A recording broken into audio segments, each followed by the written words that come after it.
नमस्ते, सदा वत्सल्य मातृभूमि, जय हिंद। दोस्तों शुरू करते हैं आज के डिफेंस अपडेट्स को।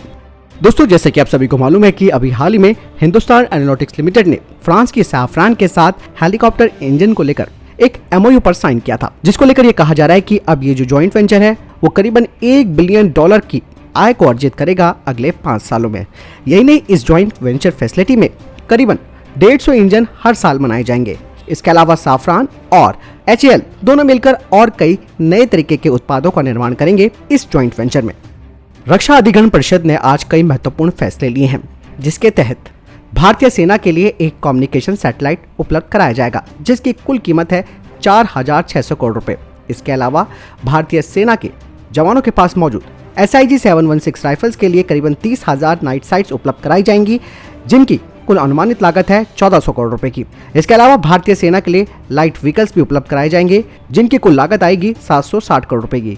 यही नहीं, DAC ने इसके अलावा 2 डोर्नियर एयरक्राफ्ट भारतीय तटरक्षक बल के लिए उपलब्ध कराने की बात कही है, जिसकी कुल कीमत होगी 400 करोड़ रुपए। और भारतीय वायुसेना के लिए 78 STT-40 बेसिक ट्रेनर्स भी खरीदे जाएंगे। दोस्तों भारत अब आर्म ड्रोन्स पर काफी फोकस करने पे लग गया है, और ये बेहद जरूरी भी है समय की मांग को देखते हुए। इसी को देखते हुए अब एरोनॉटिकल डेवलपमेंट एस्टेब्लिशमेंट ने कहा है कि वे काफी तेजी से high altitude long endurance UAV programme को तेजी से आगे बढ़ा रहे हैं, और इसकी असेंबली जल्द ही स्थापित की जाएगी। और ये करीबन रुस्तम 2 से 4 गुना ज्यादा पेलोड ले जाने में सक्षम होगा। और यही नहीं, ये 45,000 फीट तक की ऊंचाई पर पहुंच पाएगा। इसका जो एंड्योरेंस टाइम होगा करीबन 30 घंटे का। इसके अलावा रुस्तम 2 के आर्म वर्जन पर तो काम चलता ही रहेगा, लेकिन अब ध्यान भारत का आर्म्ड वेरिएंट्स वाले high altitude long endurance UAV पर ही रहेगा, जिसमें आर्चर को भी आर्म ड्रोन के रूप में बदला जाएगा। दोस्तों भारतीय सेना जो कि अपने लाइट टैंक प्रोग्राम के तहत करीबन 354 लाइट टैंक्स को खरीदेगी, उसके लिए अब भारतीय सेना की तरफ से प्रोजेक्ट डेफिनेशन लेटर जारी किया गया, जिसमें कि कुछ स्पेसिफिकेशन बताई गई हैं। ये टैंक 27.5 टन का होना चाहिए और ये 3 क्रू मेंबर के द्वारा संचालित होना चाहिए। इसमें 105 mm की गन या उससे अधिक की गन लगाई जा सकती है। इसके अलावा इसमें एंटी टैंक गाइडेड मिसाइल लगी होनी चाहिए, जो कि 3rd जनरेशन से आगे की मिसाइल हो। यानी ये light tank fired armoured piercing fin stabilised discarding support ammunition के साथ भी होना चाहिए। साथ ही भारतीय सेना इन लाइट टैंक्स का पावर टू वेट रेशियो को बढ़ाना चाहती है, जिसमें कि 25 हॉर्स पावर पर टन से इसे 30 हॉर्स पावर पर टन तक ले जाने की बात कही जा रही है। इस टैंक में एक्टिव प्रोटेक्शन सिस्टम लगा होगा, सॉफ्ट और हार्ड किल की क्षमता के साथ। यही नहीं, इसमें modular explosive reactor armour, drones के खिलाफ सिचुएशनल अवेयरनेस और identification friends and Foy system इसमें लगा होना चाहिए।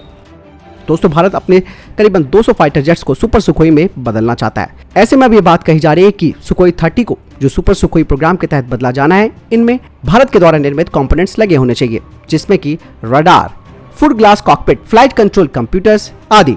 इसके अलावा कहा जा रहा है कि 44% सिस्टम को काफी गहराई से बदला जाना है Su-30 के ओवरहॉल के समय, जिसमें कि DRDO और BEL और HAL भी शामिल है। यही अधिकारियों ने कहा कि आने वाले कुछ समय के लिए भारत के पास स्पेयर पार्ट्स मौजूद हैं, लेकिन दूसरी तरफ रशिया पर लगने वाले जो सैंक्शंस हैं, उसकी वजह से ये रशियन कंपनियां लड़ाकू बेड़े के पुर्जों की आपूर्ति करने में अक्षम हो सकती है। यही नहीं, रशिया खुद भी फाइटर जेट्स के कुछ सिस्टम खास करके एवियोनिक्स के लिए बाहरी सप्लायर्स पर निर्भर है।